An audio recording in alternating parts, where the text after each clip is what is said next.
Bismillahirrahmanirrahim. Assalamualaikum warahmatullahi wabarakatuh. Teman-teman sekalian, para muslim wal muslimat. Sekarang kita sedang menjalani hari-hari yang penuh dengan rahmat di bulan yang istimewa, yakni bulan Ramadan.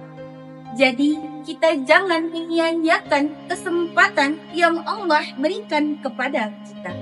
Kita masih bisa menghirup udara segar, melihat pemandangan yang indah dan berpuasa di bulan Ramadan dalam keadaan sehat walafiat.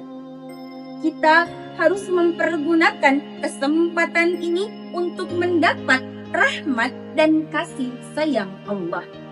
Sebab peran rahmat dan kasih sayang Allah begitu besar bagi seorang hamba di akhirat kelak. Bisa saja seorang hamba taat dan rajin beribadah, akan tetapi jika tidak mendapat rahmat Allah, maka amalnya pun akan sia-sia. Na'udzubillah summa na'udzubillah. Berkaitan dengan ini, saya memiliki sebuah kisah yang mana di dalam kisah tersebut menceritakan seorang hamba yang taat dan rajin beribadah. Bahkan hamba tersebut beribadah selama 500 tahun lamanya. Tapi ia masuk ke dalam surga bukan karena amal ibadahnya, melainkan karena rahmat yang Allah berikan. Kisah ini diriwayatkan oleh Al-Hakim dalam Mustadraknya. Sekali waktu, malaikat Jibril alaihi salam bercerita kepada Nabi Muhammad sallallahu alaihi wasallam, "Hai Muhammad, demi Allah, sesungguhnya engkau telah ditugaskan menjadi nabi. Allah memiliki hamba yang taat dan rajin beribadah. Hamba tersebut hidup dan beribadah di atas gunung selama 500 tahun. Ringkas kisah, hamba tersebut memohon kepada Allah untuk mencabut nyawanya ketika ia dalam keadaan sujud dan jasadnya diutuhkan hingga tibanya hari kiamat. Doanya Allah kabulkan. Begitu di akhirat, Allah berkata kepadanya, "Hambaku, engkau kumasukkan ke dalam surga berkat rahmatku." Hamba tersebut menyangkal karena menurutnya ia bisa masuk ke dalam surga karena amal-amalnya yang ratusan tahun itu, dan bukan karena rahmat dari Allah. Akhir cerita, Allah menyuruh kepada malaikat untuk memasukkannya ke dalam neraka. Padahal setelah dihitung, bobot rahmat Allah lebih besar daripada amal ibadahnya. Sebelum dimasukkan ke dalam neraka, hamba tersebut baru mau mengakui bahwasanya yang bisa memasukkannya ke dalam surga adalah rahmat Allah. Allah dengan kasih sayang dan kemurahan hatinya pun tidak jadi memasukkan hamba tersebut ke dalam neraka. Masya Allah, Allah begitu baik ya kepada kita. Walaupun hambanya sudah melakukan beribu-ribu kesalahan, beribu-ribu dosa, dan beribu-ribu kekhilafan, tetapi Allah tetap mau memaafkan. Dipertegas oleh adanya hadis yang diriwayatkan oleh Al-Hakim yang artinya, para wali-wali abdal dari umatku masuk ke dalam surga bukan karena banyaknya sholat dan puasa, melainkan karena Allah merahmati mereka.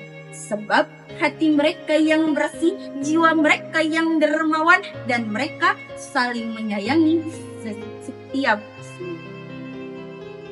Teman-teman muslim wal muslimat, di bulan Ramadan ini adalah bulan yang penuh dengan ampunan.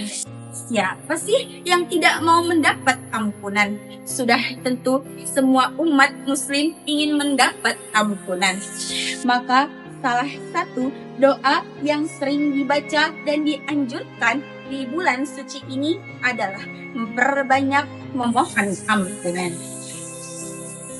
Bismillahirrahmanirrahim. Allahumma innaka ghafurun karimun tuhibbu fa'fu anni. Yang artinya, wahai Allah, sesungguhnya Engkau Maha Pengampun dan suka mengampuni, maka ampunilah aku.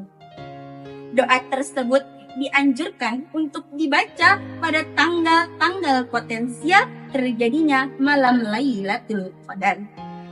Namun karena malam Lailatul Qadar memungkinkan terjadi pada tanggal-tanggal kapan saja di dalam bulan Ramadan, maka doa tersebut dianjurkan untuk dibaca sepanjang bulan puasa.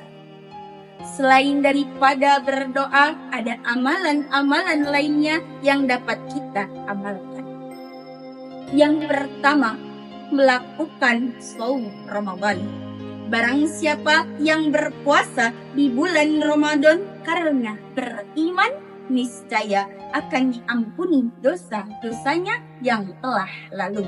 Hadis riwayat Bukhari dan Muslim. Yang kedua, melakukan sholat tarawih dan tahajud. Barang siapa yang melakukan sholat malam di bulan Ramadan karena beriman, niscaya akan diampuni dosa-dosanya yang telah lalu. Hadis riwayat Bukhari dan Muslim. Yang ketiga, memperbanyak doa. Di antara permohonan terpenting yang sering seorang hamba panjatkan kepada Rabb-Nya adalah permohonan untuk diampuni dosa-dosanya atau pengaruh dari pengampunan dosa tersebut, seperti diselamatkan dari api neraka dan dimasukkan ke dalam surga. Keempat, mengisi hari dengan beristighfar. Salah satu hikmah dari beristighfar adalah menggugurkan dosa. Dan yang kelima, beribadah di malam Lailatul Qadar. Barang siapa yang melakukan ibadah di malam Lailatul Qadar, niscaya Allah akan mengampuni dosa-dosanya yang telah lalu. Hadis riwayat Bukhari dan Muslim. Dan yang keenam atau yang terakhir adalah bersedekah. Rasulullah Shallallahu Alaihi Wasallam bersabda, maukah kutunjukkan kepadamu pintu-pintu kebaikan? Maka puasa adalah perisai dan sedekah itu untuk menghapus kesalahan, sebagaimana air yang memadamkan api. Hadis riwayat At-Tirmidzi. Sekiranya sekian kultum yang dapat saya sampaikan pada kesempatan kali ini.